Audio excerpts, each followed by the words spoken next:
Welcome to your favorite channel Chemistry with Swati, and today we start ideal and non-ideal solution. कई बार हमको मिलेगा NCERT book में से related question भी आते हैं और जेई वालों के लिए नीट वालों के लिए भी होता है ideal and non ideal solution. तो बेटा आइडियल वर्ड से कुछ पता चल रहा है आइडियल किसको कहेंगे? आइडियल मतलब जो सभी चीजों का ओबे करे, हम जनरल भाषा में कहते हैं विच ओबे ऑल द थिंग्स. तो यहाँ पे आइडियल को हम कह लेंगे जो राउल्स लॉ को every range of concentration obey करे. क्या करे?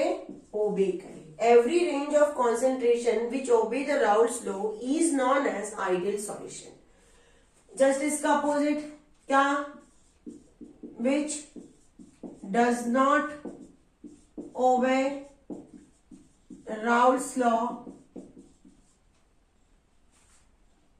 at every range of concentration. तो उसको हम कहेंगे non ideal solution. Ideal solution की बात करें अगर हम, तो हम यहाँ पे लिखेंगे P A is equal to P और नॉट एक्स ए. यही होगा हमारा.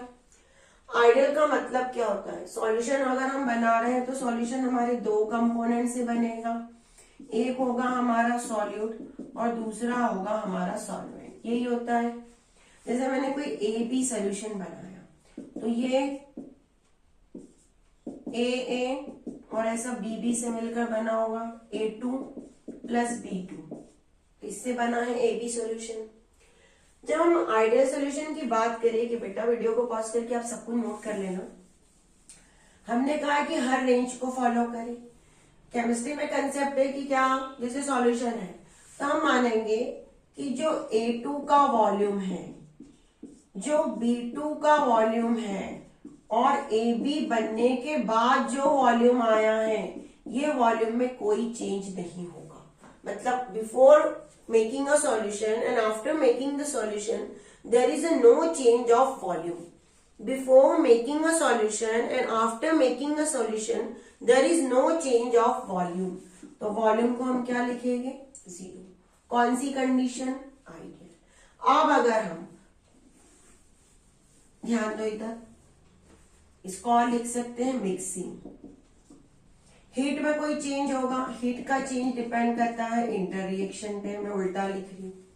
जनरली हम इक्वेशन ऐसे लिखते हैं और ऐसा लिख रहे हैं. जैसे ए और ए के बीच में कोई इंटर रिएक्शन होगा, बी और बी के बीच में भी कोई इंटर रिएक्शन होगा और ए और बी के बीच में भी कोई इंटर रिएक्शन होगा ऑफ कोर्स.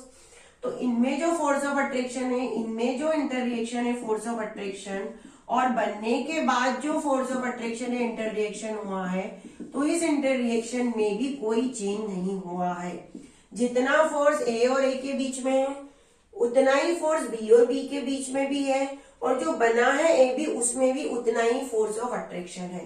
तो कोई फोर्स में चेंज नहीं हुआ, मतलब एंथैल्पी में कोई चेंज नहीं हुआ. Inter reaction is related to enthalpy, क्योंकि एंथैल्पी किससे रिलेटेड होती है? बॉन्ड से. तो बॉन्ड यानी इंटरेक्शन का मतलब यहाँ पे क्या है? फोर्स ऑफ, क्या है? Force of attraction. तो कोई फोर्स ऑफ अट्रैक्शन में चेंज नहीं होगा. सॉल्यूशन से बनने से पहले जो कंपोनेंट है उसमें और सॉल्यूशन बनने के बाद भी कोई चेंज नहीं होगा. तो मतलब दूसरी कंडीशन है हमारी delta H mixing is also zero. हम सिर्फ अभी बात कर रहे हैं आइडियल की. एंथैल्पी में भी कोई चेंज नहीं होगा, इंटरेक्शन भी सिमिलर रहेगा, वॉल्यूम मिक्सिंग में भी चेंज नहीं होगा, और जो राउल्ट लॉ को फॉलो करे, मतलब राउल्ट लॉ में जो इक्वेशन है हमारी वो इक्वेशन बिल्कुल सही हो. तो हम आइडियल का एक ऐसा टेबल बना सकते हैं आइडियल को पढ़ने से समझने से लिए. अब क्या बनेगा? पहला point, there is no change in inter reaction. Inter reaction में कोई चेंज नहीं हो. सेकंड, वॉल्यूम जो मिक्सिंग का है उसकी वैल्यू जीरो आए. Before and after there is a constant. Delta H mixing मतलब एंथैल्पी भी हमारी क्या? जीरो रहेगी. जहां पे P A is equal to P A not x से हमको मिलेगा और PB is equal to PB not x भी हमको मिलेगा। That is a ideal solution. इसके कुछ example, normal hexane, normal heptane, benzene, toluene, chlorobenzene, bromobenzene, these all are the ideal solutions। ये हमने इसका पूरा एक ऐसा डेटा तैयार किया। अब हम इसी तरह से नॉन आइडियल की बात करते हैं कि नॉन आइडियल में क्या होगा। इसको वीडियो को पॉज करके आप इसको भी नोट कर लो तो ज्यादा अच्छा रहेगा आपके लिए, क्योंकि जितना अच्छा आप नोट करोगे, अपने खुद के नोट्स बनाओगे, उतना आपकी स्टडी पे अच्छा इफेक्ट पड़ेगा। आप ज्यादा से ज्यादा अपने कंसेप्ट को क्लियर कर पाओगे। मैंने लिखा है which does not obey routes law at every range of concentration. मतलब यहाँ पे अगर हमारा सॉल्यूशन A2 प्लस B2 बन रहा है और A भी बन रहा है, तो A और A, यहाँ पे B एंड B और यहाँ पे A B, मतलब कि इंटरेक्शन सिमिलर नहीं होने वाला है। पहली कंडीशन भाई, इंटरेक्शन क्या हो जाएगा, चेंज हो जाएगा। इसका फोर्स कम हो सकता है, इसका ज्यादा हो सकता है, इसका कुछ और आ जाए। तो हम इसका भी नॉन आइडियल का भी एक डेटा तैयार करते हैं। क्या होगा, there is change in interreactions between component and solution। Solution और कंपोनेंट के बीच में इंटररिएक्शन में चेंज है, ये समझा दिया कैसे। ये जो फोर्स है यहाँ पे जिससे ये अटैच है उसमें चेंज होगा। अगर चेंज हो रहा है तो यहाँ पे delta V is not equal to 0। Mixing का वॉल्यूम भी यहाँ पे चेंज हो सकता है। एंथैल्पी जो हमारी है वो भी 0 नहीं होगी, उसमें भी कुछ चेंज होगा। तो फिर ये नॉन आइडियल सॉल्यूशन को हम दो कैटेगरी में क्लासिफाई करते हैं। एक कहलाता है हमारा positive deviation, one is known as positive deviation and another is known as negative deviation. अब यहाँ पे हम ये भी कह सकते हैं, अगर नॉन आइडियल है तो P A is equal to, हमने जो पी ए नॉट एक्स से लिखा है मतलब वो बराबर नहीं होगा। पीबी के लिए बात करें तो PB is not equal to PB naught X B, ये भी कह सकते हैं। अब हम दोनों डेविएशन को साइड बाय साइड एक एक करके हम पढ़ते हैं कि क्या होता है पॉजिटिव डेविएशन, किसको हम कहते हैं, और नेगेटिव डेविएशन हमारा क्या होता है। एग्जाम में कई बार हमको इस चैप्टर से कुछ थ्योरेटिकल क्वेश्चंस आते हैं। जैसे सपोज कोई 5 मार्क का क्वेश्चन है तो उसमें हमको 3 मार्क 2 मार्क में जो डिस्ट्रीब्यूट होता है वहां पे ऐसा हमको क्वेश्चन मिल जाता है। कई बार हमको 2-3 मार्क्स में भी ऐसे क्वेश्चन आते हैं। तो पहला हमारा है positive deviation. What do you mean by positive deviation? एक एग्जांपल से पहले हम समझते हैं कि क्या होता है पॉजिटिव डेविएशन। हमारे पास C2H5OH का कोई सॉल्यूशन है। ऐसे इसका एक मॉलिक्यूल से तो बना नहीं होगा C2H5OH, इसमें कई मॉलिक्यूल होंगे। अब अगर एक C2H5OH है तो दूसरा C2H5OH इसके हाइड्रोजन बॉन्ड से अटैच होगा, यहाँ पे ये डॉटेड बना है, ये तीसरे वाले से अटैच होगा। तो ऐसे C2H5OH आपस में किससे अटैच है, हाइड्रोजन बॉन्डिंग से अटैच है। अगर इसमें हाइड्रोजन बॉन्डिंग से ये अटैच है तो इसमें फोर्स ऑफ अट्रैक्शन ज्यादा स्ट्रॉन्ग है, और अगर इसमें ज्यादा फोर्स ऑफ अट्रैक्शन अटैक है तो ये जल्दी वेपर में कन्वर्ट होगा क्या, नहीं। और अगर ये वेपर में कन्वर्ट नहीं होगा तो ये वेपर प्रेशर ज्यादा बनाएगा क्या, नहीं, क्योंकि वेपर ही नहीं बनेगी तो वेपर प्रेशर ही नहीं बनेगा। तो यहाँ पे वेपर प्रेशर क्या हो सकता है, कम हो सकता है। इसका क्या होगा, प्योर C2H5OH का वेपर प्रेशर, इसका वेपर प्रेशर होगा लेस। अब हमने इसके अंदर क्या किया, हमने इसके अंदर डाल दिया एसीटोन। क्या डाला, CH3COCH3। जैसे हम इसके अंदर एसीटोन डालेंगे या फिर हम डाल देंगे नॉर्मल हेक्सेन, दोनों चीजें डाल सकते हैं। तो ये जो हाइड्रोजन बॉन्ड है ये बॉन्ड ब्रेक हो जाएगा। जैसे ही हमने एसीटोन डाला या नॉर्मल हेक्सेन डाला तो ये हाइड्रोजन बॉन्ड क्या हो जाएगा, टूट जाएगा। अगर हाइड्रोजन बॉन्ड टूटा तो क्या हो जाएगा, वेपर में कन्वर्ट हो सकता है। ये वेपर में कन्वर्ट हो गया तो इसका वेपर प्रेशर बढ़ जाएगा। मतलब कि हमने जो सॉल्यूशन बनाया उसका वेपर प्रेशर क्या हो गया, उसका वेपर प्रेशर इंक्रीज हो गया। अकेले C2H5OH का वेपर प्रेशर क्या था, कम था, लेकिन हमने उसके अंदर एसीटोन या नॉर्मल हेक्सेन डालने से उसका बॉन्ड ब्रेक हुआ। बॉन्ड ब्रेक होने से उसके अंदर वो वेपर में जल्दी कन्वर्ट हो गया। अगर वो वेपर में जल्दी कन्वर्ट हो गया तो उसका वेपर प्रेशर बनेगा। अगर वो वेपर प्रेशर बनाएगा तो उसका वेपर प्रेशर पहले से ज्यादा बढ़ गया, सिर्फ हमने एक कंपोनेंट डालने से ये हुआ।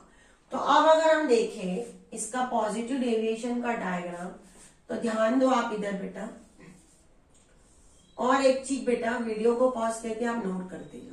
x2 is equal to 1, x1 is equal to 0। यहाँ पे x1 इजिकल टू 1 और x2 इजिकल टू 0। यहाँ पे हमारा है वेपर प्रेशर। यहाँ पे हम एक पॉइंट लेके P2 नॉट, ये कल मैं ये मैंने जब राउट लॉ आपको पढ़ाया था तब आपको एक्सप्लेन किया था, उस वीडियो में आप जाके चेक करिए कि कैसे बना था। अगर आपको किसी को डाउट है तो आप उस वीडियो को चेक कीजिए।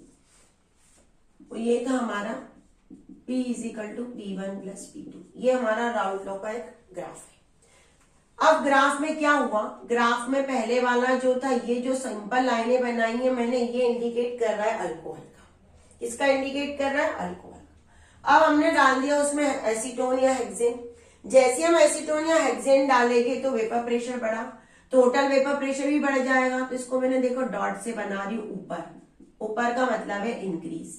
हर एक ग्राफ में ये ऊपर बन रहा है, मतलब ये इंक्रीज हो रहा है। अपनी ओरिजिनल कंडीशन से वेपर क्या हो गया, बढ़ गया।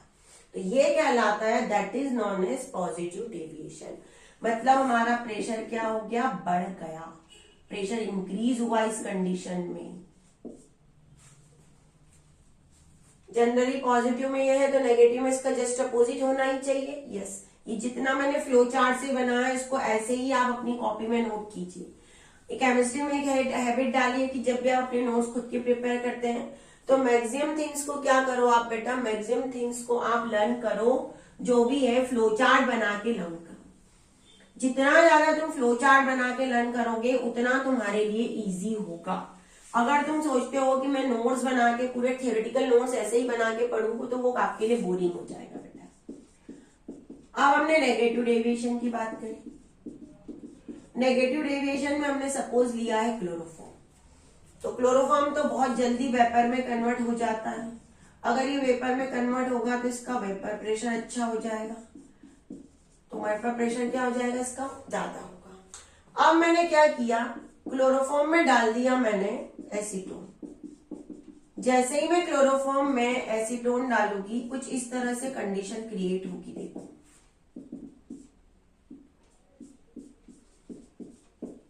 क्लोरोफॉर्म का हाइड्रोजन एसीटोन के ऑक्सीजन से एक हाइड्रोजन बॉन्ड बना लेगा। Oxygen of acetone make a hydrogen bond with the chloroforms of hydrogen. जैसे ही हाइड्रोजन बॉन्ड बना, आपको पता है अगर हाइड्रोजन बॉन्ड बनेगा तो वो जल्दी वेपर में कन्वर्ट नहीं हो पाएगा।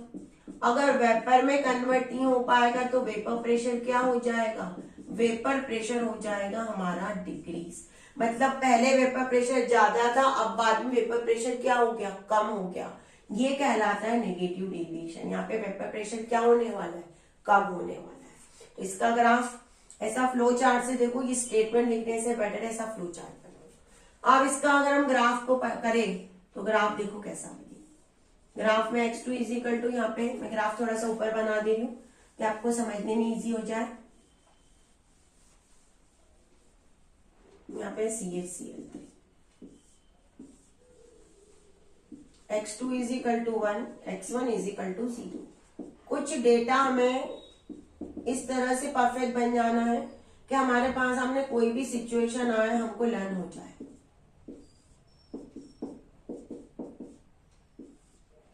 P is equal to P1 plus P2, ये है हमारा x2 यहाँ पे पढ़ रहा है, ये है वेपर प्रेशर ऊपर की। यहाँ पे हमारा प्रेशर कम हो रहा है तो मैं नीचे की साइड डॉटेड बना रही हूँ। देखो आप, जो ओरिजिनल ग्राफ था उससे नीचे डॉटेड आ रहा है, क्योंकि वेपर प्रेशर क्या हो रहा है इस कंडीशन में, वेपर प्रेशर यहाँ पे डिक्रीज हो रहा है हमारा। और हमने जो पॉजिटिव पढ़ा था उसमें वेपर प्रेशर इंक्रीज हो गया। These are the positive and negative deviation of Raoult's law. कई बार एग्जाम में वापस मैं कह रही हूँ थियोरेटिकल क्वेश्चन आते हैं, थियोरेटिकल क्वेश्चन में आपको ऐसे क्वेश्चंस को प्रिपेयर करना है। इसको बहुत अच्छे से समझ के लिख के पढ़िए। एनसीईआरटी में इंटररिएक्शन पे बहुत ज्यादा दिया हुआ है फोकस, पर वहां पे पूरा एक्सप्लेनेशन नहीं है। उसको बहुत इजीली मैंने यहाँ पे आपके लिए बिल्कुल ट्रिक बना के एक्सप्लेन किया है कि आपको पूरे ट्रिक से समझ में आ जाए, और अपने नोट्स भी आप ऐसे ही बनाइए ट्रिक वाइज। अब इसके बाद एक हमारे पास टॉपिक होता है एजियोट्रॉपिक सॉल्यूशन या एजियोट्रॉप्स। कई बार उसको लिखा रहता है एजियोट्रॉप्स। तो क्या होते हैं एजियोट्रॉप्स? एजियोट्रॉप एक बाइनरी मिक्सचर होते हैं। पहली कंडीशन तो है कि ये बाइनरी मिक्सचर होते हैं। दूसरा ये होता है कि इनका वेपर फेस और लिक्विड जो फेस होता है लिक्विड, इनमें दोनों कंडीशन में इनका कंपोजिशन क्या रहता है? Similar. They have a similar composition in a vapour phase and liquid state. They have a similar composition in a vapour phase and liquid state. मैं आपको एक डेफिनेशन में लिखवा देती हूं। They are binary mixture having similar composition at vapor phase and liquid state and liquid, and they boil at constant temperature। ये constant temperature पे boil होते रहते हैं। यहां क्या बोल रहा है मैं इसके बाद? Boil at constant temperature. एक ऐसे टेम्परेचर पे पहुंच जाएंगे जहां पे ये बॉईल होते रहेंगे। हम इनको सेपरेट नहीं कर सकते। आपने कहा मैम वेपर भी मिल रही है ऊपर, नीचे लिक्विड है, तो उनको सेपरेट कर दे, ऐसा पॉसिबल ही नहीं है। हम इनको उस कंडीशन में सेपरेट ही नहीं कर सकते और वो बॉईल होते रहेंगे। These are known as azeotropes. NCERT के अकॉर्डिंग बहुत अच्छे से इजीली दिया है। Those who are preparing for the competitive examination JEE and NEET, उनको बहुत डिटेल में पढ़ना है, उनको एक ग्राफ बना के भी समझना है। सिर्फ मैं एनसीईआरटी लेवल पे आपको पढ़ा रही हूँ कि एजियोट्रॉप्स किसको कहेंगे। एक ऐसा सॉल्यूशन प्रिपेयर कर लिया हमने कि उसकी वेपर फेस में और वो लिक्विड फेस में उनका कंपोजिशन क्या रहे? सिमिलर रहे, और वो बॉईल होते रहे। हम उनको चेंज नहीं कर सकते, हम उनको सेपरेट भी नहीं कर सकते। तुमने कहा मैम वेपर को सेपरेट कर लेते हैं, हम लिक्विड को सेपरेट कर सकते हैं, पॉसिबल ही नहीं होगा। ऐसा सॉल्यूशन कहलाता है एजियोट्रॉप्स। अब एजियोट्रॉप्स कितने टाइप्स के होते हैं? एजियोट्रॉप्स ही 2 टाइप के होते हैं। वीडियो को पॉज करके वापस मैं बार बार बोल रही हूँ, अपने नोट्स खुद बनाओ। ये भी 2 प्रकार के होते हैं एजियोट्रॉपिक। एक होते हैं मैक्सिमम एजियोट्रॉप्स। क्या होते हैं? Maximum azeotropes. और दूसरे होते हैं मिनिमम एजियोट्रॉप्स। जो मैक्सिमम एजियोट्रॉप्स होते हैं they will follow the positive deviation from routes law. जो राउट लॉ के पॉजिटिव डेविएशन वाले होते हैं वो सब कहलाते हैं मैक्सिमम एजियोट्रॉप्स। कई बार हमको असर्शन रीजन या मल्टीपल चॉइस में ऐसा ही क्वेश्चन आ जाता है। Maximum azeotropes show the positive deviation, negative deviation, nothing, both. तो आपको टिक करना है positive deviation. Minimum azeotrope show करते हैं negative deviation, negative deviation from routes law.